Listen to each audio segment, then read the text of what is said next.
Hear from John Milliken, who has taken a deep dive into how did we get the government we have now here in the county. So let me tell you a little bit about Mr. Milliken. The Honorable John Milliken has been active in Arlington civic and political affairs since the early 1970s, and he's got the pictures to prove it. He was a member of the county board from 1981 to 1990. He stepped down to become Virginia's Secretary of Transportation for the Commonwealth of Virginia, hence the honorable title. His local involvement resumed when he returned from Richmond in 1994, and it continues today, as he will make crystal clear to you tonight. He is now a senior fellow in residence at the Schar School of Policy and Government at George Mason University. And he recently was the lead editor and author of a book called The New Dominion, the 20th Century Elections That Shaped Modern Virginia, published by UVA a couple years ago. I would like you to help me welcome John Milliken to the podium. It's indeed a pleasure. Thank you, Annette. Indeed a pleasure to be back here at Marymount to talk once more about something in our past that impacts significantly our present. As was mentioned, I gave a presentation a year or so ago on a book I did about Virginia's political history, the last half of the 20th century, which was driven principally by changes in population mix and by the opening of the electorate to include Black and immigrants, Black citizens and immigrants who played a significant role in the evolving politics of the period 1950 or so through the end of the century. The county is in the process of doing its own review of its structure of local government. How is the local government organized? Is it organized in the best and most effective way as we look ahead for the next 50 or 100 years? Well, one way to approach that, and the county's going to do its own review, is to look back and say, okay, how did we get what we've got? What was going on at the time that the current structure called the county manager plan was adopted? So I thought that sounded like fun and decided to do my own inquiry as to what was going on at the time. It's important to note at the outset what this is and what it's not. What it is a pretty deep dive into what's on the public record. What was in the newspapers, what's in the archives, to the extent they exist, what's in the interviews with the people who were alive and active at the time. I want to make sure that the thousands who are glued to their screens at home can hear and see what you all are seeing live. So what this is, as I said, is a look at the public record in the libraries and in the archives and wherever I could find material about Arlington in the 1920s and the early 1930s. What it isn't is a look into men's hearts. Can I really say what was going on in the minds and hearts of the people who were involved? Probably not. One can infer things from the public record, but we all know it was a very different time then than it is now. So with that note, Arlington in the 1920s, newly renamed Arlington County instead of Alexandria County. Fairly small population, 16,000, significant share of that population non-white. A growing number of people who were living here came to be employed by or work with the military or some form of the federal government. But the land and most of the people were still involved in agriculture. There were some small communities, Glen Carlin, Halls Hill, Clarendon, half a dozen others, but mostly we were still a farming community. The culture of the times was the broader culture that was the Virginia culture of the 19-teens and 20s.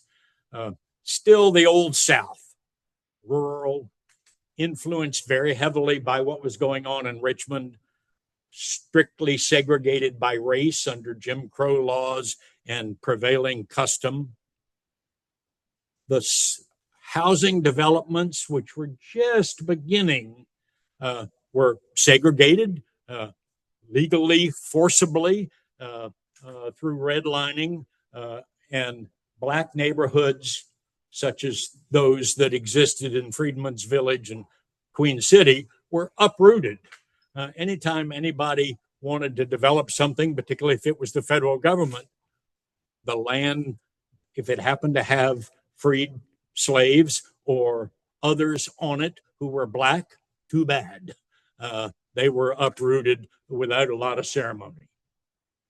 The 1902 Virginia Constitution, which was a dramatic change in the legal structure of the state, had a principal purpose of denying the franchise to the African American voter.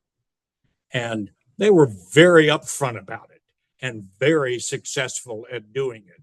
So both through legal means and through practical means of the registrar having discretion to say, sorry, Mr. Raisin, you're not going to be allowed to vote.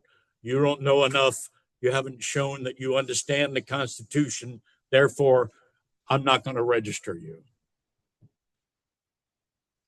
It was changing a little in Arlington, mostly because the people who were coming here weren't from here, and they weren't from the South, and they weren't imbued with longings for the lost cause. They were mostly from the Midwest. They were mostly from the Northeast, and they were coming to work for, heaven forbid, the Yankees, the federal government, very alien to those who were already here. Local government in the 1920s, the Virginia Constitution strictly set out the structure. This is what you will have if you are a county. And we were a county. 5 Constitution officers, same ones we have today, a board of supervisors, and for Arlington it was 3, each elected from a separate district, north to south, Arlington District, Washington District, Jefferson District. Imaginative names for the times. They met as a body, but the asterisk that is there, and we should note this, all of us who care about local government, they met as a body, but the supervisors were only paid for 10 meetings a year. They could meet more often if they wanted to, but all they got paid for was 10 meetings a year. And as a practical matter, each supervisor controlled his, and they were all his district, controlled the apparatus that managed that district, controlled the budget that went into that district, both income and outgo, through a structure that they were the head of for their local district. There were some other elected officials in each of the districts. The overseer of the poor, that office was abandoned a few years later. A justice of the peace, who was the local, truly local law enforcement officer, judge, and 3 constables who worked for the justice of the peace as law enforcement officials. The shift from rural to suburban was happening kind of inexorably at that point. Slow, and it would be another 60 years before the influx of people from somewhere else with different values would clearly gain control. the major thing that was under discussion for about 15 years. You'll see a little more clearly on the maps that I think some of you have, others do not. And if you don't have a map, you may find somebody willing to share the one they have. But Alexandria as a city, under state law, under the Constitution, could annex a neighboring county's land. It was a formal process you had to go through of filing a petition with the local court, and you had to give your reasons, etc. But it was fairly automatic, and cities were thought to be the place where people were going to congregate, and counties were the rural areas that brought them milk and bread and water. So Alexandria began gnawing away at the neighboring counties of Arlington and Fairfax. They filed a first petition in, I guess, 1913, 1914, seeking 866 acres of land in the southern part of Arlington County. Remember, Arlington was the perfect completed the perfect square that was the District of Columbia. And if you look at that map, for those of you who have it, you'll see just outside of the district line, so you'll know how close these things are, is the Masonic Temple. Arlington County went almost to the doorstep of the Masonic Temple. And that was the original district line. Well, Alexandria took this bite, and then they came back in the 1920s for another much bigger bite, that second bite being a little over 4 square miles. And it involved a lot of people, all the people who were living in Arna Valley, all the people who were living in the Roseland section of Alexandria. All of those were originally Arlingtonians, and they were annexed in one of those 2 bites by the city of Alexandria. But the county supervisors took note when the annexation, particularly the second one, annexed what is now Potomac Yards, because that was the revenue generator for Arlington County. That was where the railroad yards were. That's where the brick yards were. That's what brought in most of the actual revenue that made Arlington manageable. And when they lost that, that got their attention. The first effort, the first talk by the supervisors and by the community was, well, we'll just become a city, because the Constitution said cities can't annex adjacent cities, just counties. So becoming a city was a way to defend yourself against annexation. So they immediately thought, well, we'll just become a city. That's simple enough. But it, of course, wasn't that simple. They took it to the legislature. The legislature was serious about considering it, but the legislature was given the advice by Arlington's lawyers, who were defending against annexation, that becoming a city in the middle of the fight would prejudice the outcome.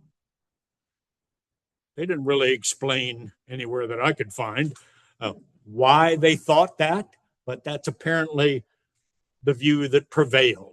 And so the idea of city status, which had died down after the first annexation and flamed back up when the second annexation petition was filed, was frustrated when the legislature wouldn't do city status. The impact, the Jefferson district, the southernmost of the 3 districts, lost 40% of its population to annexation. So all of a sudden, the 3 districts were wildly disproportionate in their numbers, and the Jefferson district was reduced to a single precinct, and not, many fewer people. So civic reaction was, since Hatch Act in those days completely barred political activity if you were a government employee, and many of these folks new to the county were government employees. They didn't like what they saw and heard coming out of Richmond. They didn't agree with the bird machine's politics or a lot of its policies. There was a lot of pent-up anger over these annexations because it affected families, it affected jobs, it affected every aspect of a lot of people's lives. And that anxiety found its outlet in civic activity. Can't go into politics, don't like what's going on in Richmond, angry at what is happening on the home front.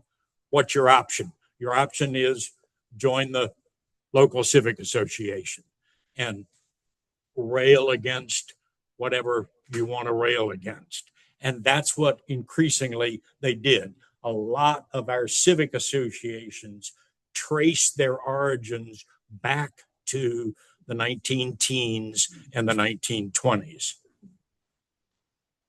They wanted to change things. They wanted to do something different than what they were doing. They didn't quite know what, and they tried lots of different ideas.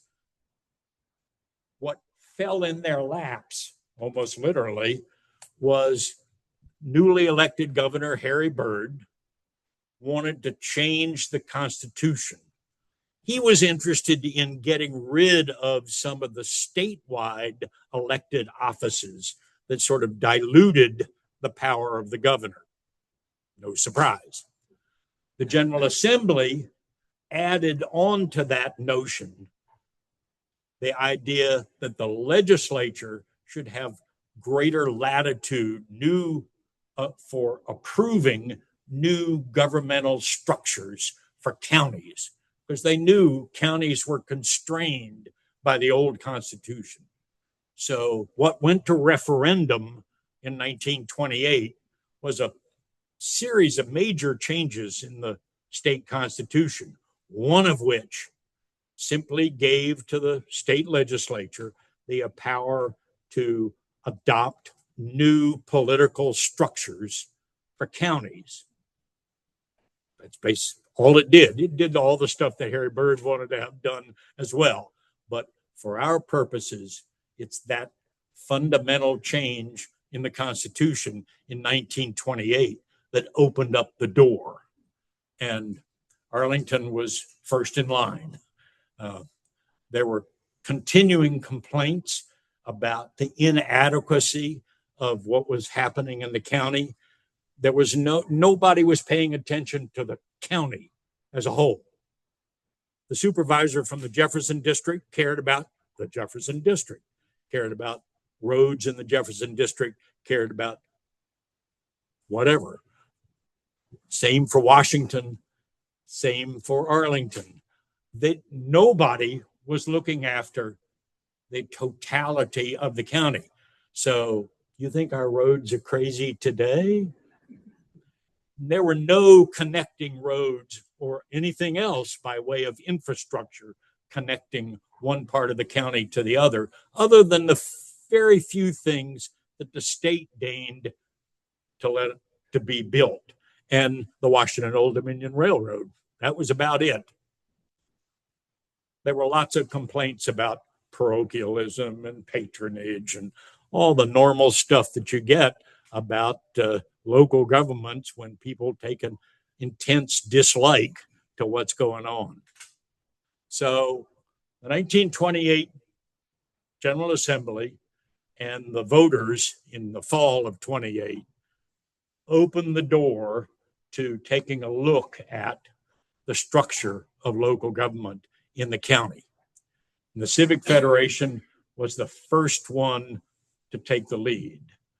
And their first choice was, again, just make Arlington a city. It's really simple. Make us a city, give us a mayor, whatever you're going to do, just protect us from these annexations. That's when the Arlington legislators waffled on doing anything because of the supposed impact on the then pending 1930 annexation lawsuit. So that session ended with nothing, literally nothing happening.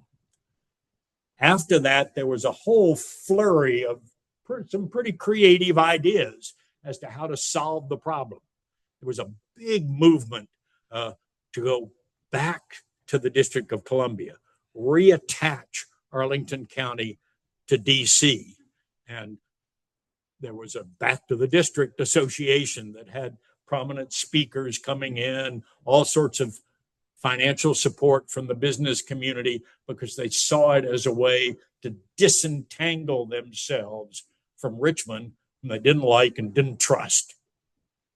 Another idea was to affiliate a little more closely with the other localities immediately around Washington on the Virginia side of the river.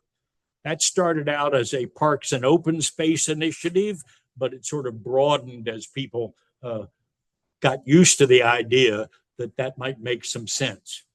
Didn't go anywhere.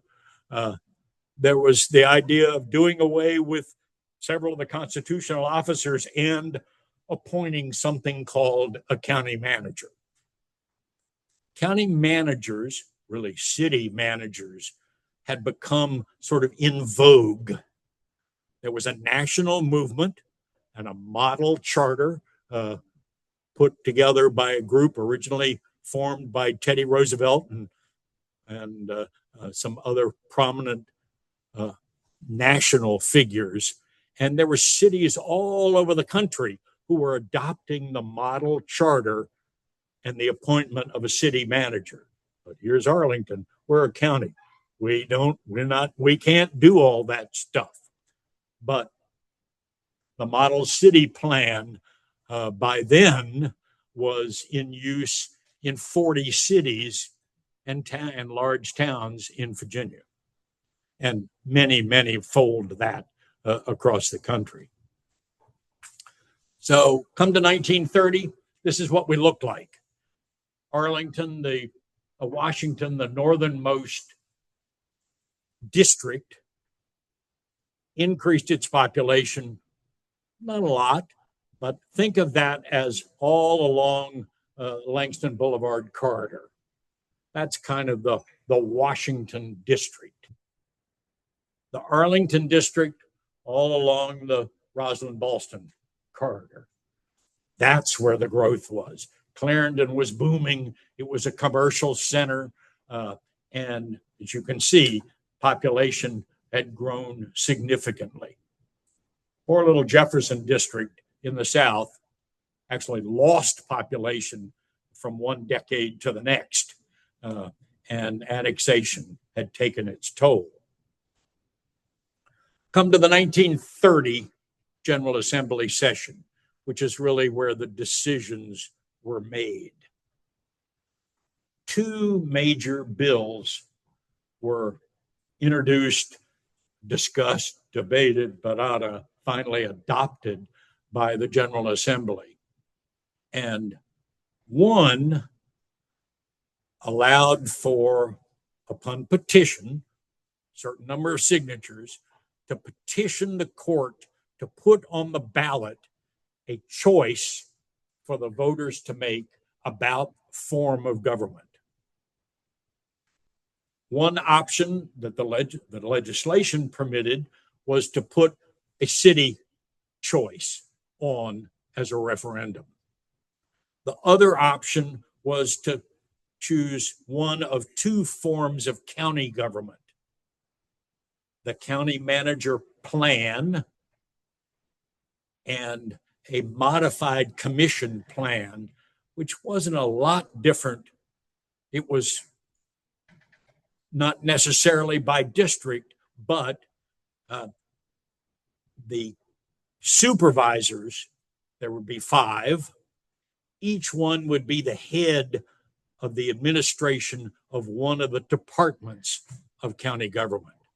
There's no county manager under the modified commission plan, but 5 commissioners, I guess a commissioner for transportation, a commissioner for finance, commissioner for health and human services. I don't know what the 5 departments were at the time, but each commissioner would be the head, the administrative head of one of the 5 departments. That same legislation, which said you can choose between a county manager plan and this modified commissioner plan, said, and regardless of which one you choose, do you want your elected person chosen by district or at large? So there were 3 questions on the ballot when all was said and done.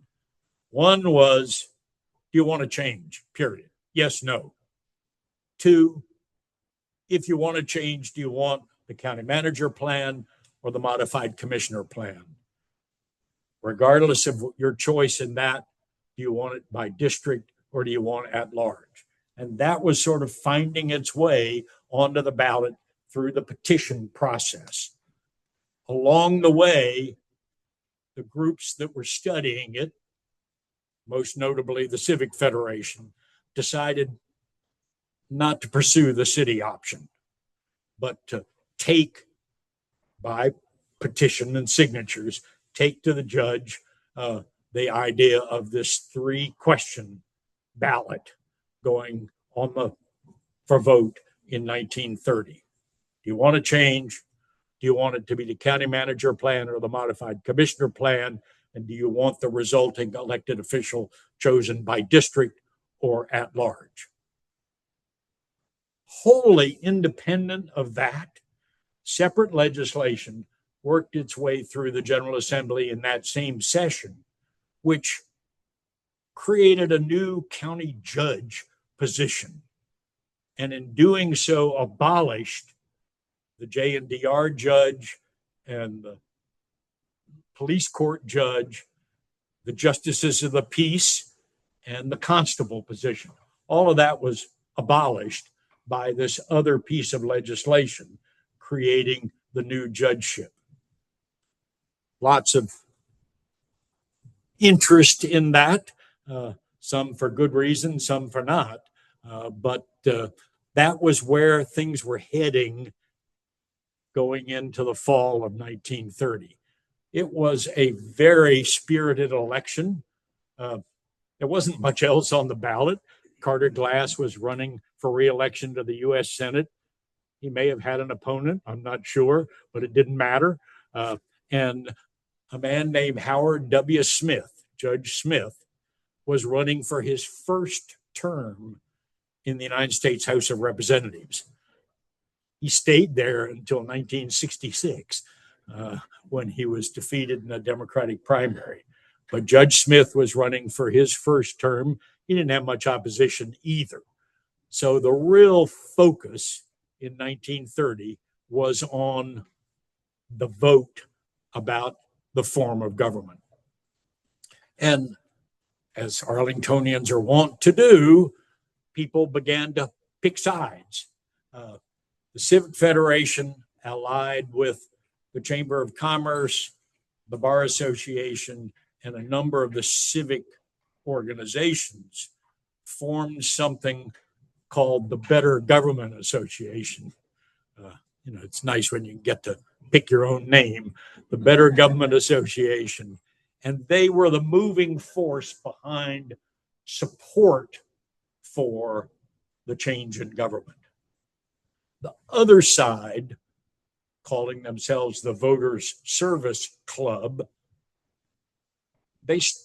what bound them together was they didn't want to change.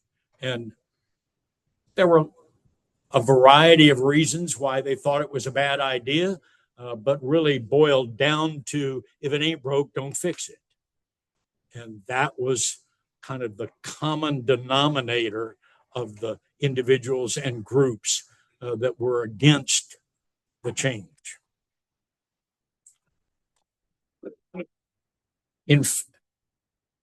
Modern day campaigning has nothing on what was going on in 1930.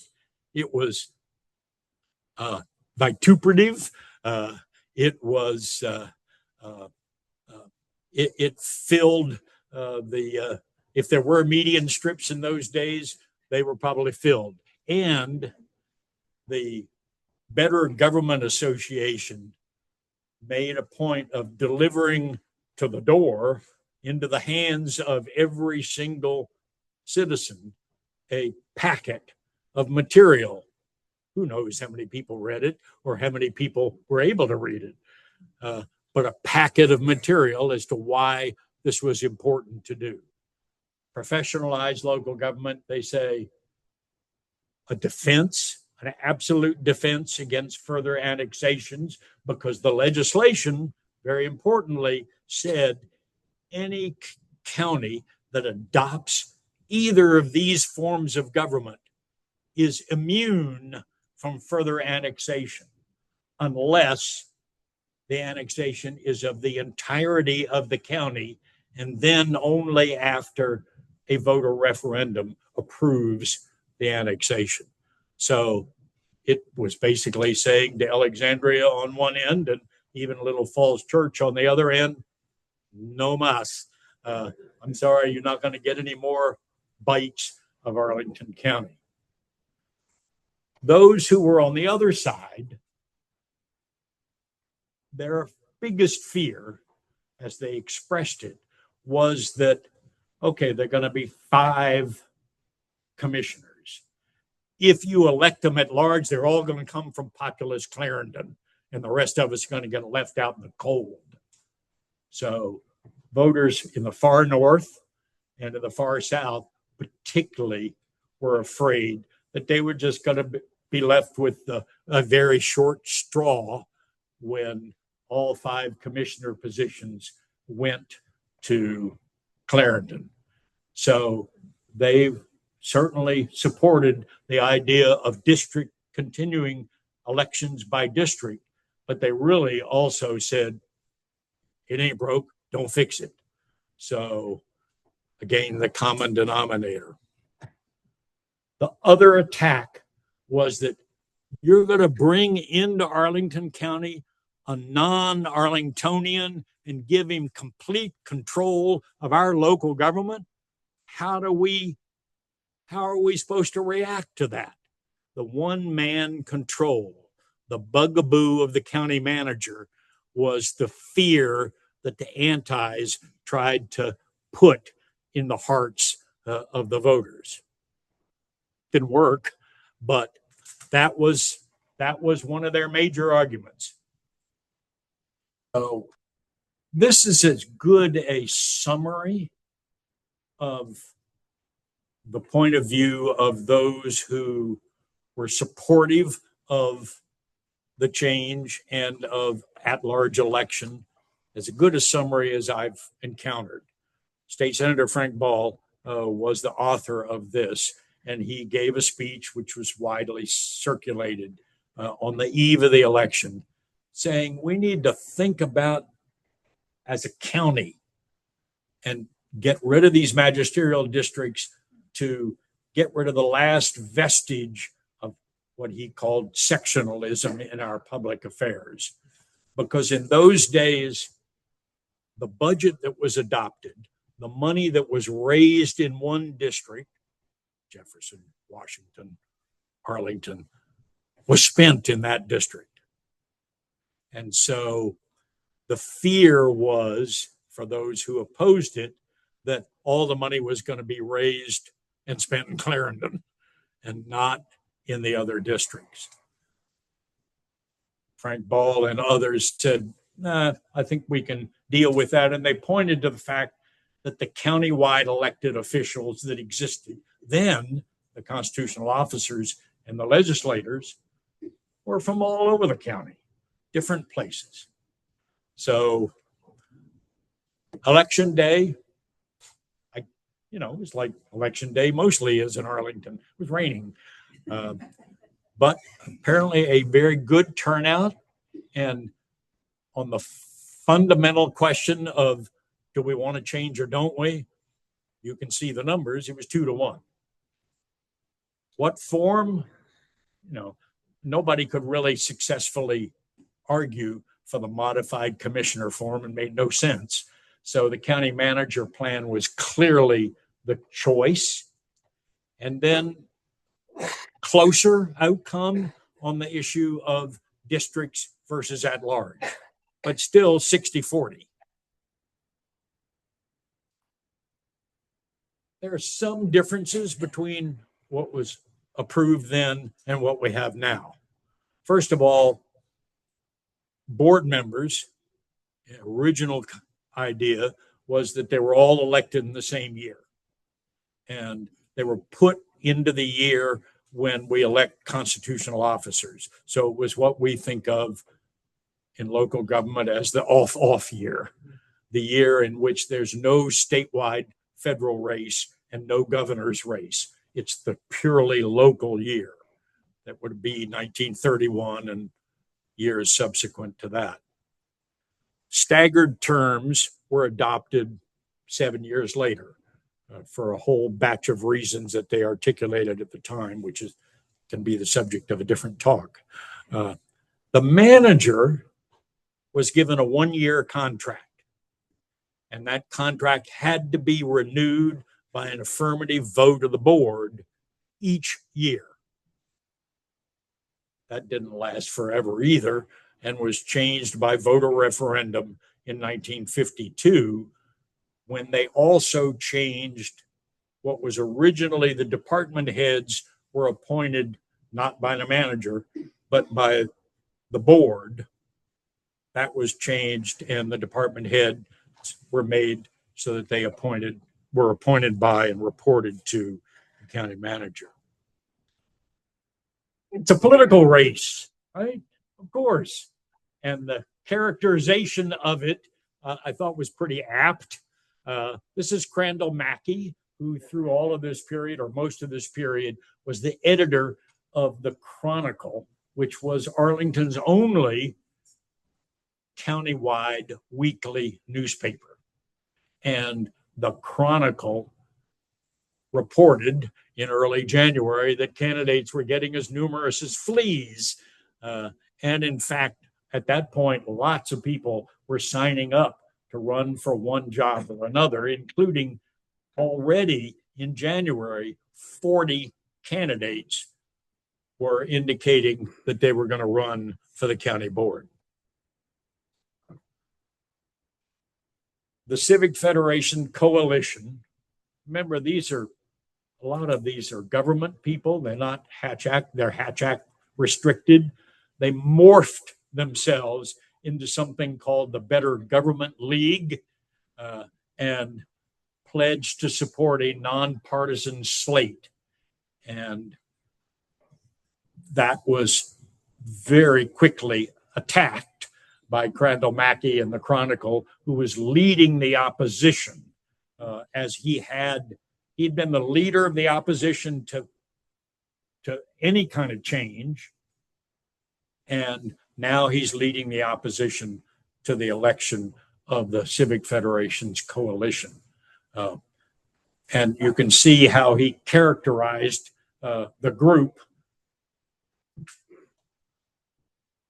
We don't have any of those now. There were other groups who were active at the time. The Republican Party, and you have to remember, this is the late 1920s into 1930 and 31. The Democratic Party was controlled by the Byrd Organization in Richmond. It was not a welcome home for anybody who cared about an effective local government. It just, and these were Midwesterners and New Englanders and people who'd grown up in a slightly different culture than they found in Virginia. And the Democratic Party was not a place where they felt at home. So the Republican Party offered them a very strong option. And Republican Party from the 30s through a lot of the Roosevelt years and certainly well into the 50s and 60s was a very strong political organization in Arlington and elsewhere because it wasn't Richmond. Why are you a Republican? Because I'm not one of them. And it had a lot of appeal. The African American groups, particularly the Colored Citizens Association, was active in the 1931 election.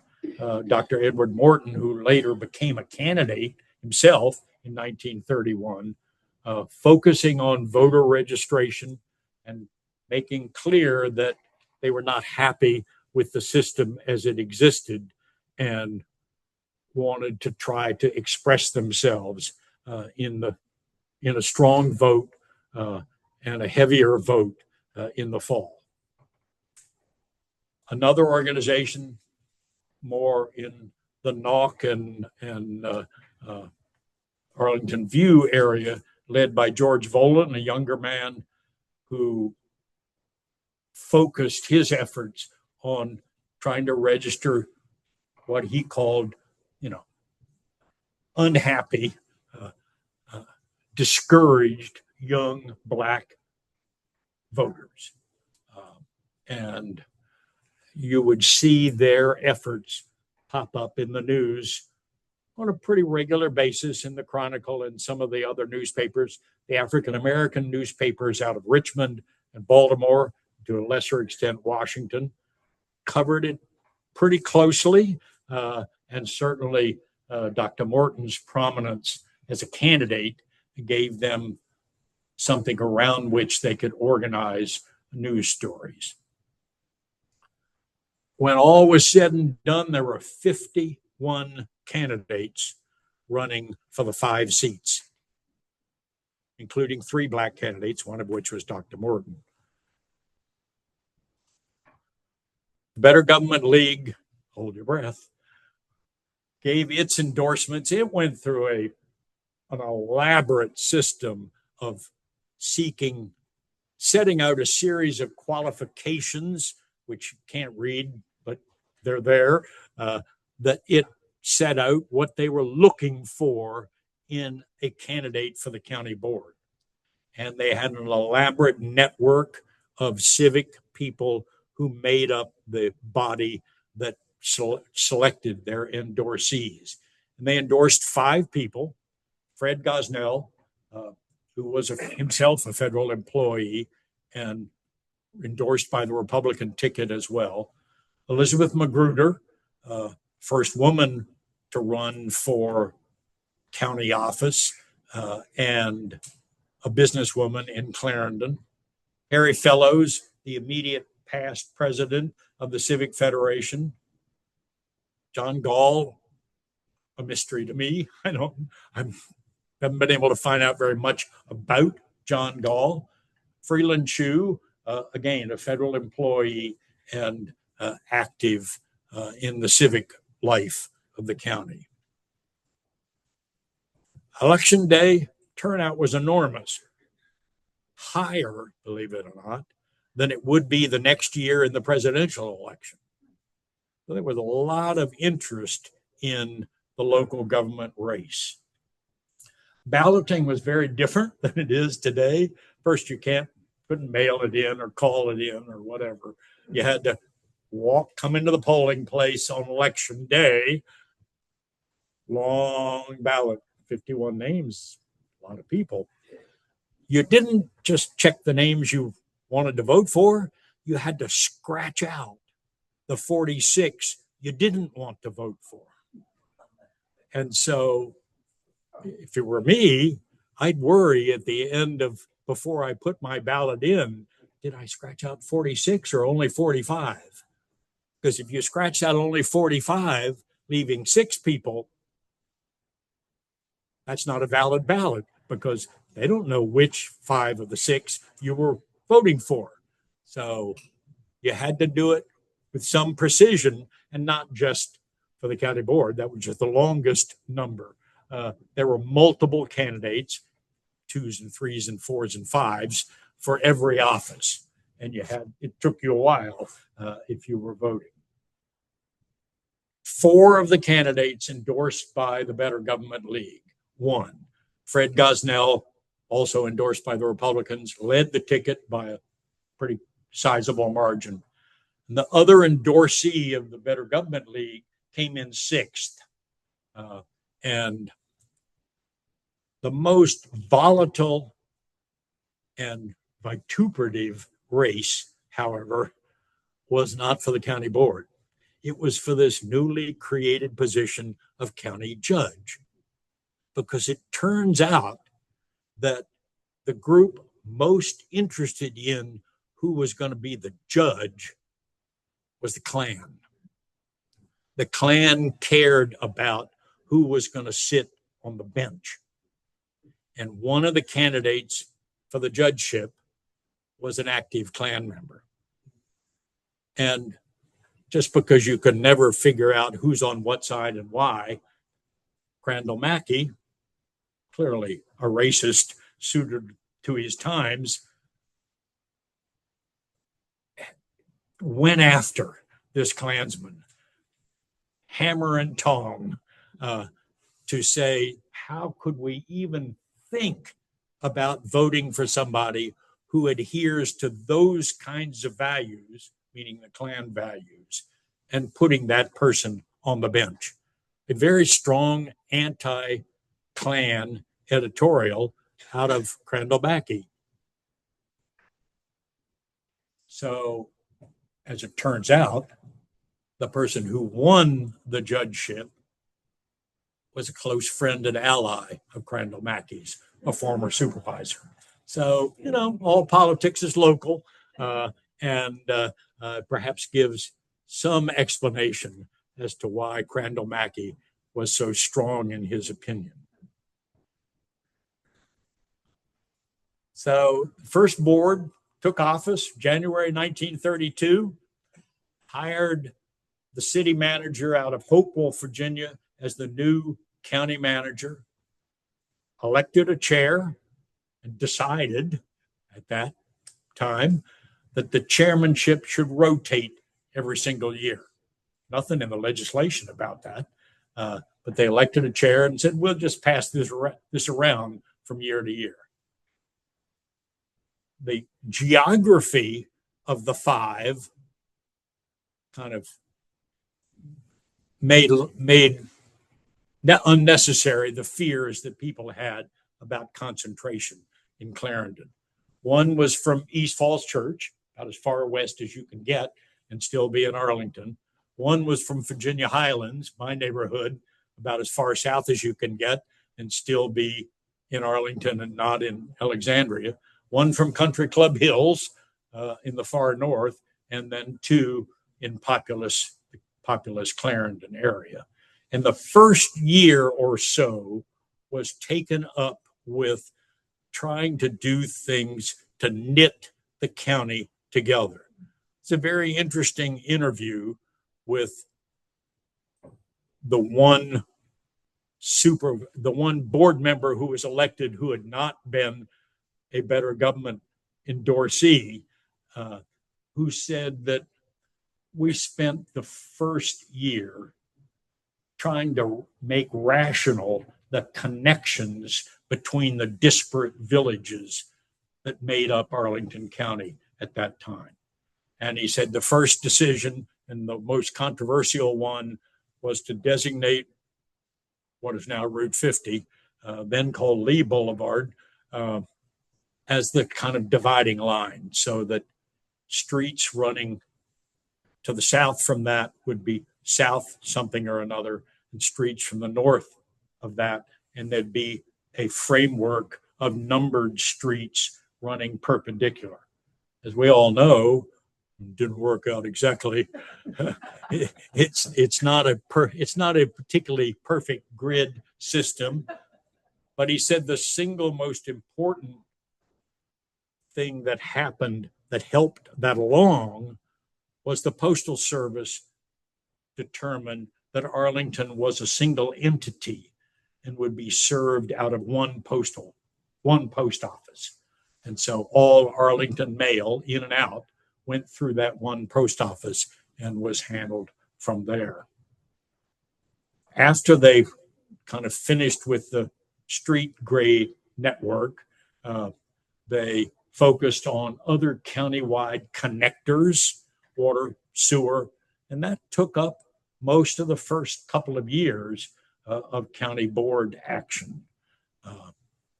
And as they say, the rest is history. So that's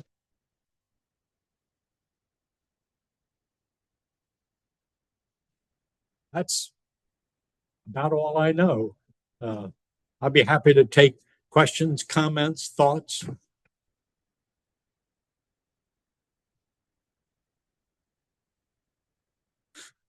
Surprise, Dave. A heavy part of the Black population of Arlington. Could you repeat the question? The Jefferson Yeah. District, which was annexed off. The question is, was there a substantial Black population in the Jefferson District? The answer is yes. But the Black population, obviously there were perhaps Black people living in different places, but think of it as in two principal parts. There's Halls Hill, Highview Park, up along what is now Langston Boulevard, which was the larger of the communities. And then Nauk, Arlington View, Johnson's Hill area was the other major. And a lot of those individuals had come originally from Freedman's Village and then Queen City, and they kept getting displaced by federal government action of one sort or another. Arlington View and Green Valley were then and are now significant African-American populations. As to relative size, Halls Hill and Highview Park were the larger of the, because a lot of the African-American population had been taken by Alexandria. Those annexations bit very deeply into places where there were non-white populations. Art. Comment. How does all this relate to the discussion that's going on in the county now? Changes. My hearing is so bad, somebody's going to have to relay that question to me. How does what you can describe relate to what's being discussed in the county now? How does this relate? It's being discussed in the county. Okay. What? Two questions. Second. Let's do one first. Let's do that one first, and then we'll come back to it. I promise. Oh, go ahead. Hit me again.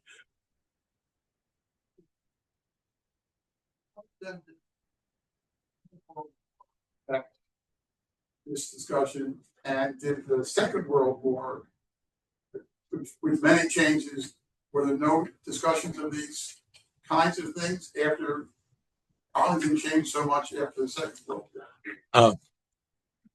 I didn't get any sense from the reading I did. I'll answer the second one first. From the reading, the question is, were the two world wars, which kind of bookmarked this time period, did those have any impact on on the discussion about structure of government? I didn't sense anything directly, but their impact was in the population changes that they wrought. In other words, these people didn't come to move into Arlington just kind of out of the blue. They were brought here because of the growth in the federal government, particularly the military, in World War I, and then the explosion of federal government presence in the New Deal. So, yeah, it has significant impact on population change because these people, as I said, They didn't come from the South because the South didn't want to come. Nobody from the South wanted to come to Washington to work for the federal government. Just didn't happen. So people who came here were from elsewhere. They were from the Midwest. They were from New England. They came to work in the war machines that were being created in World War I, the temporary buildings along Constitution Avenue that lasted 100 years. And then, of course, the New Deal in World War II. A profound impact, but indirect. Why do we care about this now? Well, part of what the county's trying to understand is, why did we do what we did? On the theory that understanding it better helps us kind of parse through the question of, do we want to make any additional changes or do anything differently than we've been doing for almost 100 years since the adoption of the county manager plan in 1930. And then Arlington Commission in 1978 that was appointed. I'm sorry? Arlington Commission in 1978 that was appointed by Republicans. John Kinney served on it. Larry Suders was the chair. And we were discussing district representation versus at large, among other things. These are not new topics. We've about at least once a decade, and a couple of decades more than once, the county has commissioned some group to study, do we want to become a city? We've looked at that at least 5 times. The answer is always no, mostly for financial reasons. The way the transportation funding program works, you become a city, you lose a lot of money. So every time it's been looked at, the commission has come back to the county board and said, we don't really want to do that. They have made these couple of changes that I mentioned. And, we've had the commission on the future of Arlington. We've done that a couple of times. And we have the luxury, it's admitted, of being a well-educated community that pays attention to what its local government is doing and, periodically decides it wants to rethink some stuff. So that's what we're doing again. Yes, ma'am. Thank you. It sounds like a lot of the changes that were made are tied to Arlington not becoming a city and instead remaining a county, right? But in 1930, changes were made. The county manager's contract no longer being tied to a 1-year appointment, and the county board structure also changed based on the fact that something simply didn't work anymore for the county, right?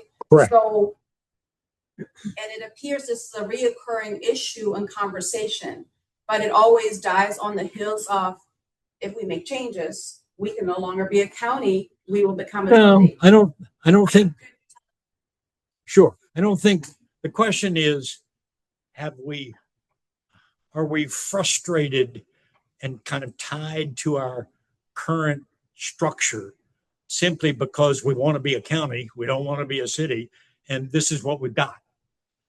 The answer to that is no. That there's flexibility within the county manager structure to make changes. We've done it 3 or 4 times now. There is legislation that I think clearly would be adopted in the General Assembly if our delegation, which they, I think, would be inclined to do, were to push for it, that would significantly increase the options that the county board itself could exercise or could order a referendum on, to include things like a board chair elected countywide, increasing the number of county board members, changing the term structure, changing staggered back to all going at once. There are lots of options within that county manager plan system that other counties have now that we could avail ourselves of if the board decides that that's the path it wants to pursue. Yes, ma'am. Follow-up question. So the information you provided and shared with us is very valuable. And whenever there are conversations about what other options are there, it seems like the available information or education is lacking. It would be great to hear more about that option versus county manager option / county only. Right. And at what point did we stop doing referendums? Well, I'm confident that that will come. What the county board is doing, and I've got a county board member sitting right here that I'm staring at, that will bring to the surface those kinds of choices, which I think is what the county voters would expect them to do. They're going about it in a very methodical way, and peering into our historical navel is kind of step one. JD. John, how are you? It's great to see you. Thank you, sir. And thank you for this presentation. You're welcome. Many folks in this room don't know, a couple of us on the board got this presentation last week. So can you share with us, look, you served as a member of the county board, right? And can you give us some thoughts about during that tenure that you were there, what it perhaps would have looked like if you had more? Did you ever think about that? Did the board have any discussions during your tenure on, what's missing? I mean, during your period on back in the 80s. Right. Can you enlighten us a little bit if there was any conversations going on during that time? And if you had 7 or if you had 9, did those conversations even occur? Yeah, I guess that's a very difficult question. I guess the question is, I've had the experience of being on the board for 10 years, all during the 1980s. So I would start by saying that's a very different time.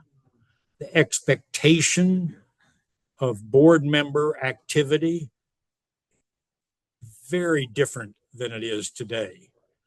Whether it's social media or whatever it is that has brought on the deluge of expectation for hyperactivity by board members in every little aspect of county government. The man who was my political mentor, a man named Joe Fisher, who served himself 3+ terms on the county board before he was elected to Congress, he said, when I asked him once about the county board, and he said, well, think of it this way. The county board is a legislature.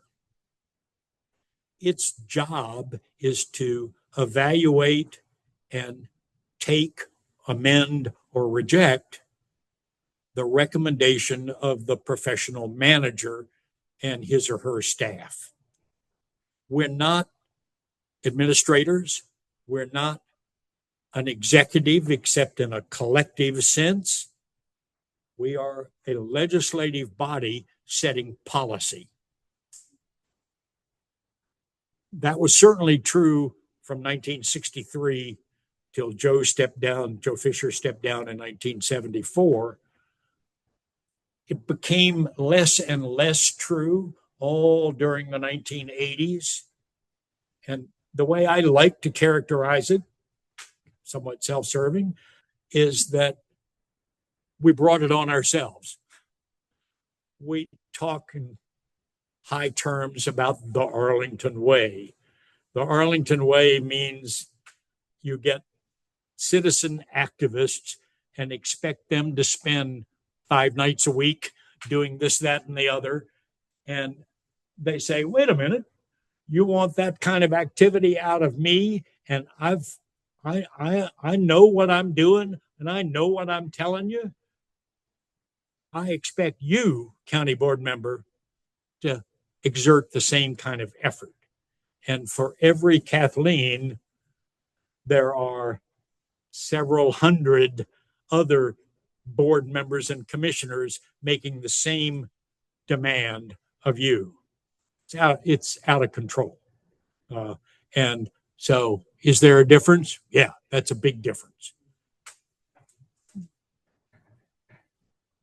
Marty, any questions from the Zoom? Yeah, we have several. John, you've already covered some of these, but we have some very interested people in the Zoom land. So let me repeat a couple of these questions, and if you've already covered it, then you can just refer to that.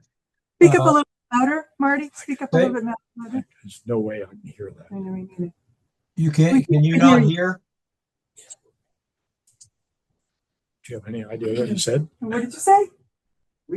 Are you able to hear in the auditorium? We can hear. We Okay. can hear. They're fine. We're the only ones who can hear you. Huh? Yeah, they're fine. They can hear it. Okay. All right. Well, I'll try, John. If you can hear, I'll speak slowly. Peter asked, wasn't there a scandal with the county treasurer in the old supervisor system that the new board had to deal with? So, John, the question was about the county treasurer scandal in the 1930s. Uh-huh. What he asked, what was there a scandal in the night? And that was Paul's brother, right? There was a scandal, but I'm not aware of one involving the treasurer. One of the political groups that was active at the time was called the Organized Women Voters. The Organized Women Voters were exactly as the name implies. They were a group of women, highly organized and highly political. They brought a lawsuit against one of the supervisors, one of the magisterial district supervisors, for fraud. And so it turns out it may or may not have had a lot of validity, but in the midst of all this turmoil in 1930 and 31, it was a big deal. And that lawsuit bounced around, the irony being that the person who was sued, of course, his job as a member of the board was abolished by the change, but he's the one who ran for the new judgeship and was elected by his friend with the help of his friend Crandall Mackey. So, how much of a scandal there was, I don't know. I've read the newspaper articles about it, but it's Crandall Mackey's newspaper. So, take it with a grain of salt. Let me try a couple others. I'll try to keep it short. So, how was it decided to call it the county board? How was it decided to call it the county board? Call it a county board, I guess. Instead of board of supervisors. Yeah. That's what the General Assembly wrote into the legislation. That's the term, and it's unique. I'm not aware of any other jurisdiction that has a county board. Most of them are called supervisors. Some of them are the Board of County Supervisors. Some of them are the County Board of Supervisors, but they're all called supervisors. I'm, to my knowledge, we're the only one. All right, another short one. You talked of retrocession, but was there talk of completely joining Alexandria as a city? Is there any talk of being part of Alexandria City? And I'm sorry, Was there any talk about becoming part of the city of Alexandria? No, I think the animus that was built up by the annexations was such that, as a practical matter, that would have never happened. Would have never happened. Why did Arlingtonians seemingly not like didn't want to be part of Alexandria? Was there some animus there? I mean, you said it by the annexation, but was there any other source of animus against Alexandria? Would you want to be part of Alexandria? No.